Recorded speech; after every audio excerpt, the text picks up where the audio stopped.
जातिगत हिंदू व्यवस्था से तंग ना करे, क्योंकि इस जातिगत व्यवस्था में, इस सामाजिक व्यवस्था में कोई जन्म से नीच है, कोई जन्म से ऊंच है। एक्चुअली ये सच्चाई नहीं है, ये सच्चाई नहीं है।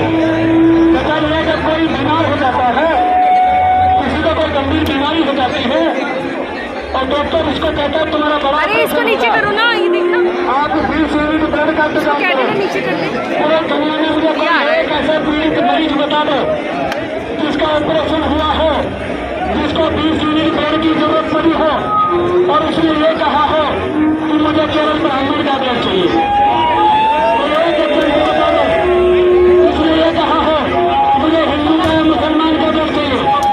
तो एक एग्जाम्पल बता दो जो ये कहे मुझे केवल क्षत्रिय का ब्लड चाहिए। एक्चुअली जानवर का ब्लड इंसान को चढ़ नहीं सकता, जानवर का खून इंसान को नहीं चढ़ सकता, इंसान को केवल इंसान का खून चढ़ सकता है। इसका मतलब कुछ अपने दुनिया में इंसान पैदा किया, इंसान ने जातियां बनाई है। अमेरिका में जाति नहीं है, जापान में जाति नहीं है, चाइना में जाति नहीं है, इंग्लैंड में जाति नहीं है, फ्रांस में जाति नहीं है, जर्मनी में जाति नहीं है, कोरिया में जाति नहीं है, न्यूजीलैंड में जाति नहीं है, ऑस्ट्रेलिया में जाति नहीं है, इटली में जाति नहीं है, पूरे दुनिया में कहीं पर भी जाति नहीं है। जाति केवल भारत में है। आपको समझना होगा ये जाति भारत में किसने बनाई, ये जाति भारत में किसने बनाई, और इस जाति के बनने से किसको फायदा हुआ और इस जाति के बनने से किसको नुकसान हुआ। मैं पूछना चाहता हूँ आप सबको, आपको जाति के बनने से नुकसान हुआ या नहीं हुआ? आए दिन बहन बेटियों की इज्जत लूट की हत्या हो रही है, नहीं हो रही? राष्ट्रपति जी को जगन्नाथपुरी में नहीं घुसने दिया, एक IPS ऑफिसर को 1 साल पहले राजस्थान के अंदर दिल्ली से 150 किलोमीटर की दूरी पर अपनी बारात घोड़ी पर निकालने के लिए कितना संघर्ष करना पड़ा। IPS ऑफिसर को पूरे गांव को छावनी बनवाना पड़ा, तब कहीं जाकर उसकी घोड़ी पर बारात मिलती।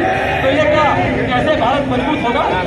भारतीय जनता पार्टी के सांसद पूरे के पूरे एक धर्म को मानने वाले लोगों को आतंकित कर रहे हैं। कहाँ है दिल्ली पुलिस, कहाँ है न्यायालय? ऐसे देश चलेगा क्या? ऐसे नफरत पैदा करने वाले आतंकवादी में गतिविधि वाले बयानों को आखिर पुलिस कार्रवाई क्यों नहीं करती? क्या भारत की पुलिस भारतीय जनता पार्टी की कार्यकर्ता हो गई है? क्या देश की NIA, CBI, ED क्या भारतीय जनता पार्टी की कार्यकर्ता हो गई है? शर्मनाक बात है। हमारी बहन बेटियों की इज्जत लूटी जा रही है, इज्जत लूटकर हत्या की जा रही है। हत्या करने वाले लोगों के साथ हत्या करने वाले उन लोगों का समाज महापंचायत करता है। शर्म नहीं आती क्या? इंद्र मेघवाल को जिन्होंने घड़ा छूने पर हत्या कर दी, हत्यारों के फेवर में महापंचायत की जाती है, कितना शर्मनाक है। क्या हम भारत के लोग नहीं है? हम तो भारत के मूल निवासी हैं, हमने तो भारत का निर्माण किया है। जो लोग हमारी बहन को ये कह के कि उसके हाथ का बना खाना नहीं खाएंगे क्योंकि ये दलित ने बनाया है, मैं उनसे पूछना चाहता हूँ, उस दलित भोजन माता को के हाथ का खाना बना खाने से तो आपने इनकार कर दिया, लेकिन जिन सड़कों पर आप चलते हो उन सड़कों को मेरे समाज के लोग मजदूर के तौर पर बनाते हैं। जिन घरों में आप रहते हो उन घरों का निर्माण मेरे समाज के लोग मजदूर के तौर पर करते हैं। जिन कपड़ों को आप पहनते हो उन कपड़ों को बनाने का काम मेरे समाज के लोग करते हैं। जिन जूतों को चप्पलों को आप पहनते हो ना, उसको भी बनाने का काम मेरे समाज के लोग करते हैं। मेरे समाज के लोग पैदाइशी इंजीनियर हैं, मेरे समाज के लोग बर्तन बनाते हैं, मेरे समाज के लोग खिलौने बनाते हैं। और तो और जिन भगवान की मूर्ति की आप पूजा करते हो उन मूर्तियों को भी मेरे समाज के लोग। इस तरीके से देश नहीं चलेगा, देश नफरत से नहीं चल सकता, देश प्यार से चलेगा। भारत से बुद्ध का धम्म शांति और मानवता का संदेश लेकर पूरे दुनिया में गया, पूरे दुनिया ने स्वीकार किया, तो फिर भारत को तकलीफ क्यों? कहाँ भारत दुनिया में नंबर 1 देश होता था? दुनिया के बाहर से लोग पढ़ने के लिए भारत में नालंदा यूनिवर्सिटी, विक्रमशिला यूनिवर्सिटी भारत में पढ़ने आते थे, तक्षशिला यूनिवर्सिटी आते थे। आज भारत से लोग विदेश में पढ़ने जा रहे हैं। देश की शिक्षा नीति को आपने तबाह कर दिया, आपने जानबूझकर इतनी बर्बादी की है देश की। आप लोगों ने उन धर्मशास्त्रों का निर्माण करके हजारों साल तक हमारे लोगों को पढ़ने लिखने पर धार्मिक बंदिश लगा के रखी। हजारों साल तक आपने हमारे लोगों के पढ़ने के साथ साथ उनके व्यापार करने पर संपत्ति रखने पर धार्मिक बंदिश लगा के रखी। हजारों साल तक हमारे लोगों को मानवता का दर्जा नहीं दिया, जानवर से भी बदतर हालत करके रखी। वाला हुए डॉक्टर बाबा साहब अम्बेडकर, मैं आपको नमन करता हूँ। आपने हमारे आपने हमें मान सम्मान का जीवन दिया है। अगर मैं एक MLA हूँ और मंत्री बन पाया तो ये मेरी खुद की काबिलियत नहीं थी, ये डॉक्टर बाबा साहब अम्बेडकर के बलिदान के वजह से हो पाया। हमारे लोगों को कोई कुछ देने को तैयार नहीं थे, तो जो कुछ हुआ है डॉक्टर बाबा साहब अम्बेडकर की कुर्बानी की वजह से हुआ है। मुझे दुख इसलिए है कि डॉक्टर बाबा साहब अम्बेडकर ने हमारे लिए अपना पूरे 4 बच्चे गंवा दिए, जवानी में अपनी पत्नी को गंवा दिया, उसके बावजूद हमारे लिए पूरी जिंदगी लगा दी, अपना पूरा जिंदगी हमारे लिए जला दी। पर हमने क्या किया? हमने उस व्यवस्था को मजबूत किया जिन्होंने हजारों साल तक हमें गुलाम बनाया था। मजबूत कैसे किया? आपको सोचना नहीं चाहिए क्या कि जाति किसने बनाई? पूरी दुनिया में जाति नहीं है, और जाति बनने से फायदा किसको हुआ और नुकसान किसको हुआ? जिसका नुकसान जाति की वजह से है वो जाति में बटा हुआ क्यों है साथी? तुम अपने अंदर फैले जातिवाद को कब खत्म करोगे? दूसरे लोगों से उम्मीद करते हो कि वो जातिवाद खत्म कर दे, वो छूत खत्म कर दे, और आप अपने अंदर जातियों को लेकर जिंदा रखे हुए हो और लगाते हो the great Jamal, the great Valmiki, the great Khatik. शर्म नहीं आती? जब आप जाति खुद खत्म करने को तैयार नहीं हो,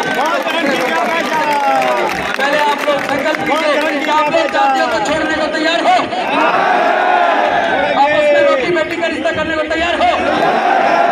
हमारे पास खेत की जमीन नहीं है, हमारे पास इतना पैसा नहीं है कि उद्योग धंधे खोल लें, लेकिन हमारे पास बाबा साहेब के दी हुई प्रज्ञा है, करुणा है, शील है, समता, स्वतंत्रता, बंधुता, न्याय का संदेश। हम लोग पढ़ाई के रास्ते पर जाकर अपने समाज को आगे कर सकते हैं, लेकिन इन लोगों ने हमारे साथ एक छल किया है। इन्होंने भारत की शिक्षा को बर्बाद कर दिया। क्योंकि हमने सर्वे किया, देश के अंदर जितने सर्वोच्च न्यायालय, उच्च न्यायालय के जजेज हैं, देश के अंदर जितने सीनियर प्रोफेसर हैं, सीनियर साइंटिस्ट, सीनियर डॉक्टर हैं, वो सब लोग सरकारी स्कूल से पढ़े हैं। तो फिर अब सरकारी स्कूल बर्बाद क्यों किए? ये पूरी शिक्षा नीति को प्राइवेटाइज क्यों किया? कौन इसके लिए जिम्मेदार है? ये नहीं चाहते कि हमारे बच्चे पढ़े, इन्होंने इसीलिए इन्होंने एजुकेशन को इतना महंगा कर दिया ताकि हमारे बच्चे पढ़ ना पाए। ये नहीं चाहते कि हमारे बच्चे पढ़े, क्योंकि इनको ये तकलीफ है। जो लोग हजारों साल तक इनके गुलाम थे, 15-15, 16-16 घंटे जो लोग काम करते थे, काम के बदले में पैसे नहीं मांगते थे, केवल बचा कुचा खाना मिल जाता था, उसी से अपना कुछ जिंदा रहते थे। उन लोगों को ये तकलीफ हो गई कि ऐसा इनके पास क्या आ गया, आज ये जुल्म के खिलाफ बोलते हैं, मुकदमा दर्ज कराते हैं, आज ये लोग काम के बदले में न्यूनतम मजदूरी मांगते हैं। उनको तकलीफ हो गई कि अगर ये दलितों के, पिछड़ों के, आदिवासियों के, गरीबों के बच्चे, मजदूरों, किसानों के बच्चे पढ़ जाएंगे तो इनकी फैक्ट्रियों में, इनके खेतों में सस्ते मजदूर कहाँ से आएंगे? ये तकलीफ है। इसलिए उन्होंने हमारी एजुकेशन सिस्टम को तबाह कर दिया, इतनी महंगी शिक्षा कर दी, इतना महंगा इलाज कर दिया कि हमारे लोग इलाज के लिए मर जाए, हमारे लोग शिक्षा से वंचित हो जाए, हमारे लोग दोबारा से गुलाम हो जाए। लेकिन मैं आह्वान करना चाहता हूँ, भारत के लोग अब दोबारा गुलामी स्वीकार नहीं करेंगे, हमारे समाज के लोग स्वीकार नहीं करेंगे। मैं आपसे पूछना चाहता हूँ, क्या आप अपने बच्चों को गुलाम देखना चाहते हो? नहीं चाहते तो लड़ाई पर लड़ना होगा। ये लड़ाई हमारे बच्चों के भविष्य की है, ये लड़ाई हमारी बहन बेटियों की इज्जत की है, ये लड़ाई हमारे समाज के मान सम्मान की है। देखिए, आप सबको गौरव होना चाहिए। हमारे बीसीकी के प्रेसिडेंट, बीसीकी हमारी, जिसको हिंदी में अगर कहे तो दलित पैंथर्स पार्टी, उसके नेता, राष्ट्रीय अध्यक्ष जो सांसद हैं तमिलनाडु से, वो तमिलनाडु से स्पेशली चलकर आपके इस आंदोलन को ताकत देने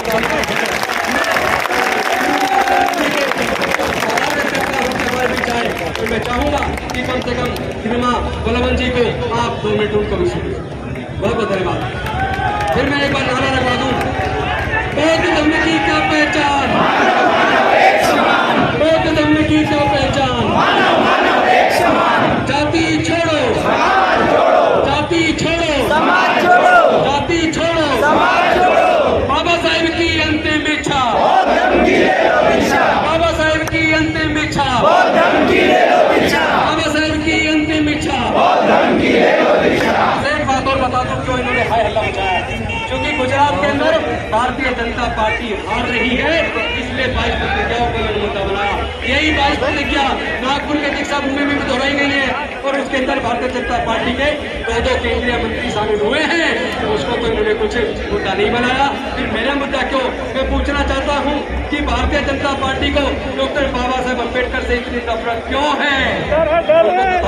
से इतनी नफरत क्यों है? विदेश में जाते हो तो कहते हैं कि मैं बुद्ध के देश से आया हूँ, भारत में आने के बाद बुद्ध से नफरत करते हैं, डॉक्टर बाबा साहब अम्बेडकर से नफरत करते हैं, बाबा साहब अम्बेडकर के समाज को उत्पीड़न करते हैं। और जब जब उत्पीड़न होता है, जब हमारी इज्जत टूटकर हत्या होती है, हमारे भाइयों की हत्या होती है, तो हमारे देश के गृहमंत्री जी और देश के प्रधानमंत्री जी कुछ नहीं बोलते। ये चलेगा नहीं, ये दोहरा चरित्र चलेगा नहीं। हम पूरे दुनिया को बताएंगे और मानवता और शांति का संदेश देश के कोने कोने में पहुंचाएंगे और अपने अंदर पहले जातिवाद को खत्म करके एक सशक्त मजबूत भारत बनाएंगे। वही भारत जो डॉक्टर बाबा साहब अम्बेडकर का सपना था। बहुत हमें भारत बचाओ, अपनी बात